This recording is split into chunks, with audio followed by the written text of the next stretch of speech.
Who to trust and who to avoid in the nutrition and ultimately the health industry. It's a very, very difficult question to answer because what we have is a huge transformation in how people consume information over the past, particularly over the past 10 years with social media.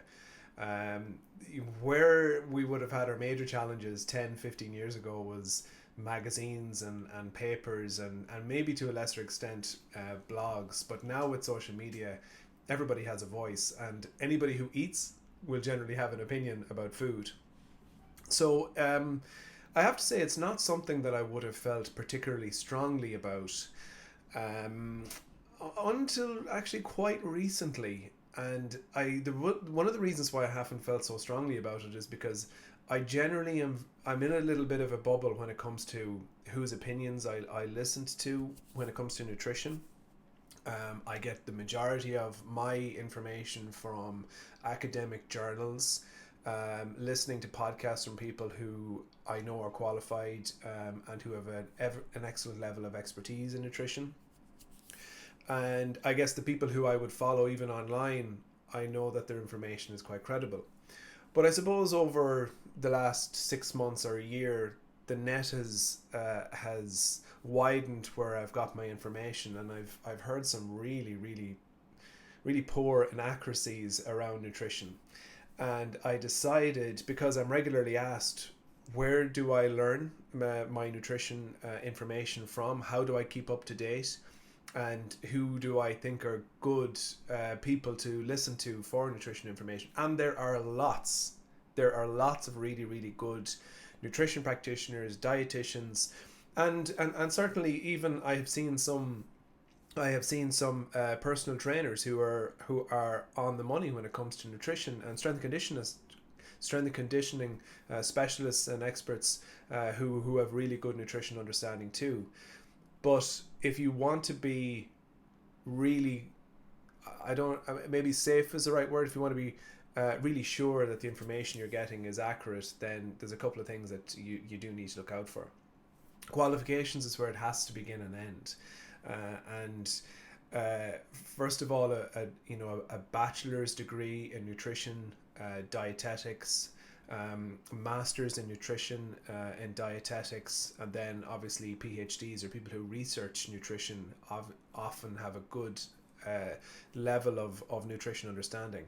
Now, that being said, if you're looking at one particular area, you will be an expert in that one particular area.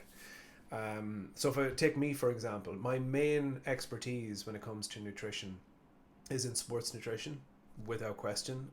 That's where I've practiced. That's where I've done the majority of my learning. That's where the majority of my interest lies. Now, that doesn't mean that I don't have a broad interest in nutrition for general health, well-being, longevity. I absolutely do. I have an interest in I have an interest in infant nutrition. I have an interest in nutrition for mothers during pregnancy and breastfeeding. I have a huge amount of interest in nutrition across the board. But where does my expertise lie? So am I the person to listen to when it comes to clinical nutrition or nutrition for certain diseases? Do I have a wide or a broad understanding of certain concepts? Yes, but if you need a specific level of expertise on something like, um, uh, you know, I was going to say something like Crohn's disease is a good example. Well, I don't have an awful lot of experience of working with somebody with a GI or gastrointestinal type of disease. So it's and people who have gone through uh, issues in hospital and surgery, and people who have issues around uh, the consumption of foods because they've got a specific illness. I'm not the person to listen to. So then you think about the world out there where people are providing all this information, trying to pass themselves off as experts. It can become really confusing. So a couple of very, very simple things. Qualifications. Then two, are they making an extreme claim? So these are the type of people that you want to avoid. Are they saying that certain food groups should be avoided? Well, then you have to really question their understanding of literature.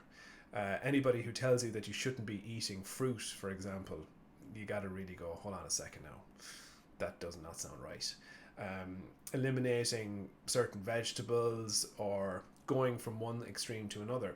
So of course you can be a vegetarian, or you can be a vegan, or you can be a pescatarian, you can be an omnivore, you can achieve all your nutrition needs. But if you're really pushing one specific type of food approach on people, then you really got to question that person's, like I said, their understanding of the literature is where you go back to, because it has to be based in science and has to be based in evidence. You also need to look out for people who are trying to sell something.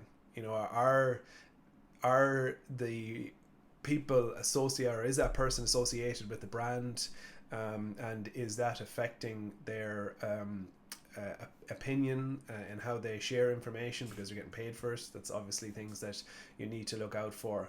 And if something seems, you know, if it seems too good to be true, in the simplest terms, if it's a product that is promising something, you know, quick results and things like that, you know, we're definitely there's something suspicious about that content.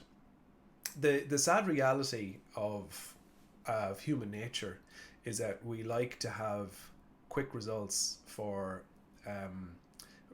issues or challenges that we have. But when it comes to nutrition and lifestyle, there are very few.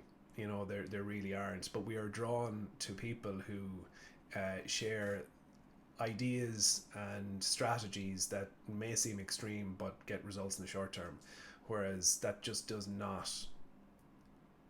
It's not only that it's not sustainable, it's that it can actually prevent you from leading a long healthy life, and it can damage your relationship with food.